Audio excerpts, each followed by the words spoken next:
should say with Anotto, at NYU, we have two main ways of sharing video. One is called NYU Stream, which is based on Kaltura Media Space, and um, and it's kind of like, if you're not familiar with it, it's kind of like an internal YouTube, but also with media creation properties. The distinction is it's behind the NYU firewall, so you need to log in with your NYU credentials, and you can also share more freely because it's not public. And the other one is the integration within our learning management system, which is NYU Brightspace. So I am the lead for NYU Stream, in addition to being in charge of various video production. And I also should say, by way of background, so we initially licensed Annoto starting in 2019. So this first slide here is kind of the basics, and it's also kind of in our journey with Annoto is kind of where we started, right? So just what Gilly just explained, what can you do with Annoto? Well, it enables viewers to add comments and facilitates conversation at a specific point in the video. That's kind of how we presented this tool. It's a video annotation tool that you can use to get people to react to a video at a very specific point, rather than just having comments all at once at the bottom of below a video without any context and knowing what they're talking about at any given time. That's like the basics of what we started with, right? And then the second point there is what we came to realize is actually the entire other half of Annoto, which we weren't even really prepared to understand, which is the Annoto dashboard, the analytics that professors get about these videos. And you'll see as we go through this that has become an equal part of importance of what Annoto provides for NYU. And then I mentioned already, so we do have it available within our learning management system, NYU Brightspace, and for channels on NYU Stream, which is our version of Kaltura Media Space. And we can go into it later if people are interested, what the distinction is, what the different use cases are for those different platforms. So I wanted to kind of start with what we've heard from our users, because to me, when I attend one of these things, that's what I actually want to know. How is it actually being used? What are people saying? And so I just put together the highlights of some feedback here that I thought would be interesting. So the first thing, which kind of seems obvious but wasn't at first from faculty, is that they know if students have a question about video content, because students can literally add a question to the video comment, like at the exact point. And as much as we try to get faculty members to share and create shorter videos, sometimes they do create longer videos. So yeah, the first point is just a basic one, which is that it's really easy and crucially faster for faculty members to be able to go to a specific point of video and answer a question that a student or students have about that exact point in the video. The other one, Gilly kind of mentioned as well, but I kind of wanted to, the use case for facilitating discussion. A lot of our faculty members will literally post a video and then put prompts throughout the video. And in some cases, they will prescribe, like as a student, you need to respond to each of these marked prompts. In some cases, it's more spontaneous than that, but they seem to really enjoy being able to structure a conversation around a video without actually having to be in person. And then the last one there is knowing if students are engaged. So with data, there's always this worry that the existing metrics might show a student played a video 100%, but how do I know, as Gilly mentioned, if they just hit play and then walked away? So being able to know that the students are actually at different points in the video on that timeline, seeing they're popping in and doing things and engaging, faculty really seem to like that.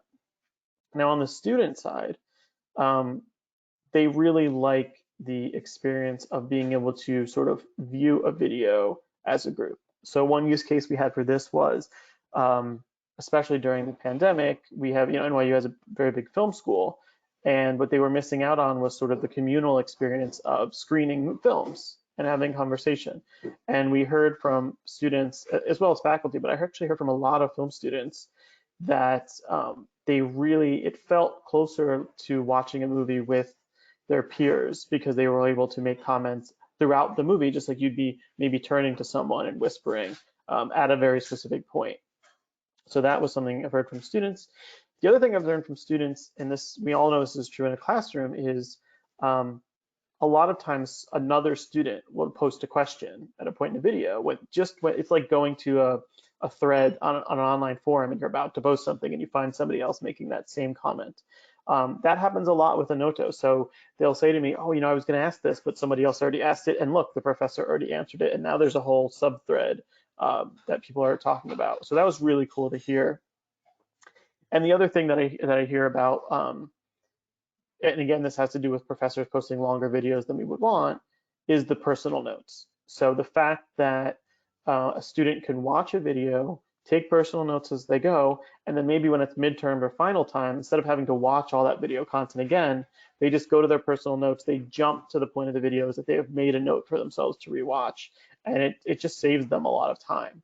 So that's actually been really huge for students. And as I mentioned, the Annoto widget, sort of the ability to add comments, that's what we were selling originally sort of to these faculty and saying, oh, you could do this. But then they kind of came to us and said, actually, the Annoto dashboard is hugely helpful. And the reason for that is twofold. And I always tell people there's a distinction between data and analytics, right? We have a learning analytics team, not a learning data team. And that's because data can be overwhelming. And the two things are, one, you have to ask the right questions of data, and two, you have to easily be able to get a report or analysis of those. That's the analysis part of it, right?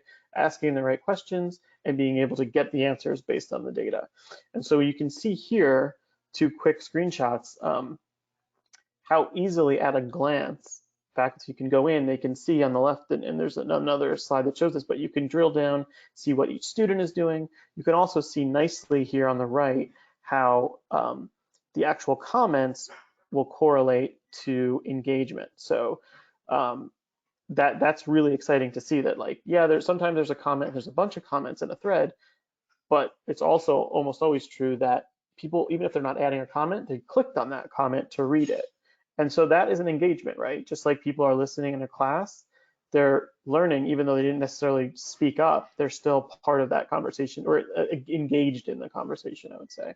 So it's a really nice feature. So that the next slide actually shows what I was talking about with the really nice way that faculty members can drill down.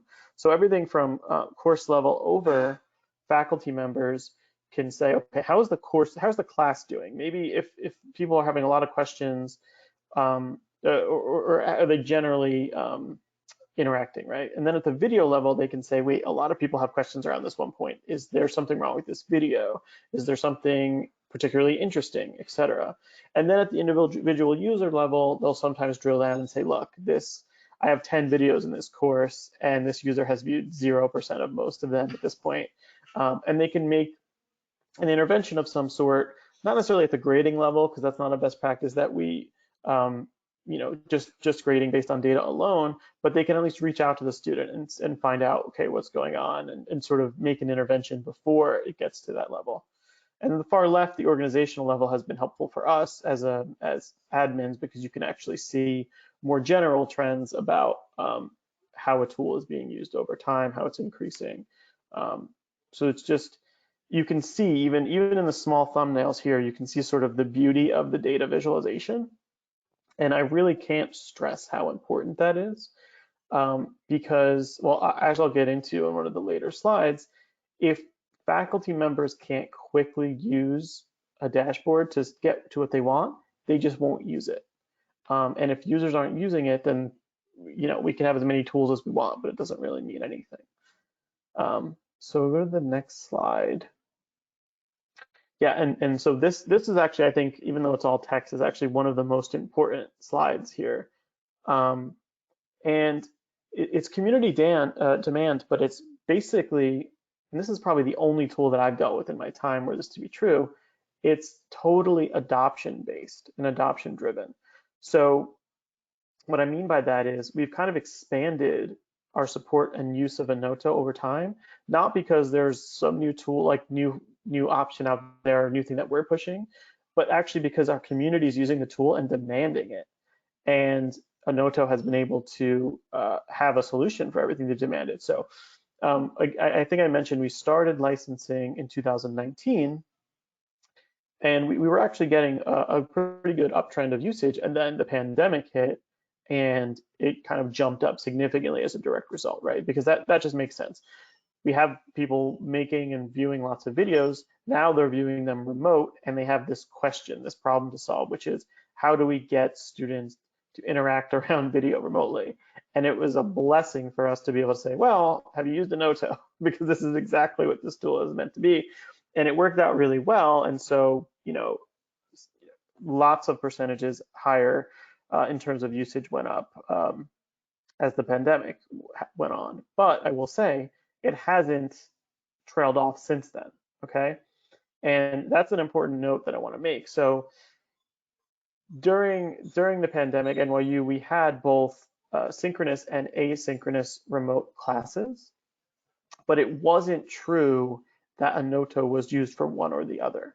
So yes, we had asynchronous classes and Annoto was heavily used, but we also had a lot of professors come to us and say, I actually teach a synchronous class on Zoom, but I'm using Annoto so that I know the students have watched a video beforehand and they've made some sort of comment on it.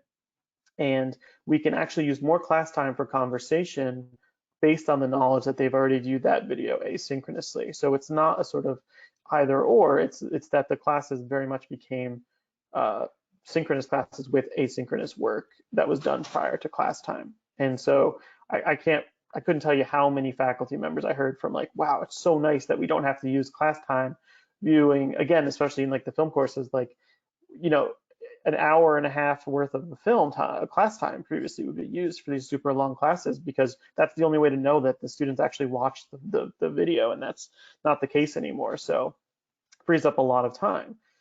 So that happened. And then the next thing with community demand was that, again, we started on our NYU stream, and so NYU stream could handle our Kaltura videos, right? And it could handle YouTube videos. And people were using Annoto so much that they said, well, what about other video types? And at first we were kind of like, well, this is what they do. It's integrated through NYU Stream. But then we found that there is a direct integration with our learning management system, Brightspace. And for us, what people were asking for a lot was Vimeo videos. And so we were able to use the Brightspace direct integration to allow for video, and there's Wistia, there's other content that we basically added that direct Annoto integration to the learning management system, even though we already had Annoto through the Kaltura Media Gallery integration, because the users really wanted it, and we just want to oblige them if we can, and then Annoto obliged as well. And then the next step that happened after users are using a Vimeo and all these different sources, and they're using was, hey, we love the Anotto dashboard so much, and I swear, like, we never get positive comments being in our realm, but they were saying we love the Anotto dashboard so much, and sometimes it was more negative. There are other dashboards out there and that aren't so user friendly, and they're saying, why can't I just see all of my videos having a note in the Anotto dashboard?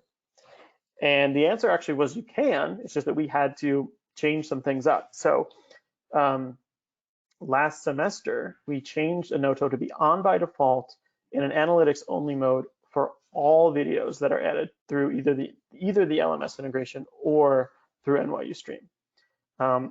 Because literally we had users coming to us saying, like, we need this. We need the Annoto dashboard analytics to help us teach for all videos.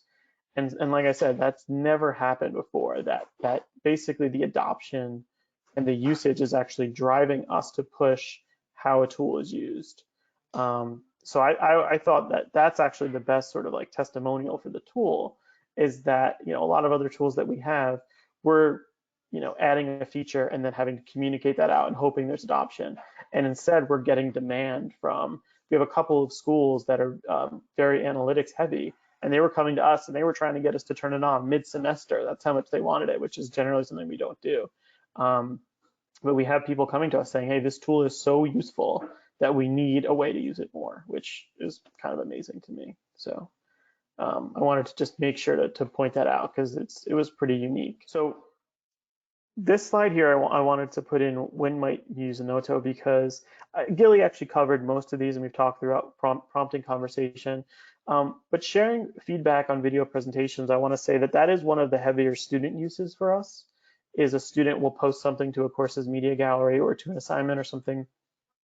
And to keep the class involved, the other students will have to use Annoto to comment on the video presentation, which it's actually been used to great effect. And the other big use case is that our School for Education, a component before every student graduates is they have to do student teaching. And so what they've taken to doing is now every student will go to their school, they'll do their student teaching, and they'll actually record with a camera their lesson and upload it to NYU Stream or to the LMS. And their advisors essentially will use Annoto to make their comments, which has always been part of the workflow, but they used to have to work out schedules or try to find it in person. And now it's just become their de facto way of working, is a student teacher records a lesson, uploads it, and they use Annoto to give the feedback on their sort of test lesson, which is just an amazing thing. It's just made things a lot easier. The third one here I wanted to point out because it's a use case that we use personally, and it's not necessarily something that Annoto is touting, but it's actually super helpful, which is for our post-production workflows in video. What we'll do is with a faculty member and with our other, if we have an editor, assistant editor, we'll upload a cut of a video, I should say, and then rather than sort of saying, oh, here's the burning in time code and saying, here's the time code of where I would cut this or change this, or do you have that? We'll just let people be able to make comments at the point of the video where they have a question or want to make a change. And then when the editor is making the next cut, they can just load up Annoto in the browser, look at and sort of, it's basically they're running editing notes in Annoto, and it's actually saved us a lot of time and also a lot of confusion, because anybody who's ever done this knows it's sometimes very hard to describe a potential edit with words. And then sort of people being confused about what you're talking about. And then, yeah, we've talked a lot about the last point there, but the insights on what the students are doing, how they're engaging with video is really, I can't stress enough that that was something that we kind of thought was like, oh yeah, that's a cool part of it too, but we were really not thinking of it. We're thinking, oh, this is a video annotation tool. And it's been a huge part of the use of the tool is actually, oh, I can use this dashboard to get insights on how students are using it and how they're learning.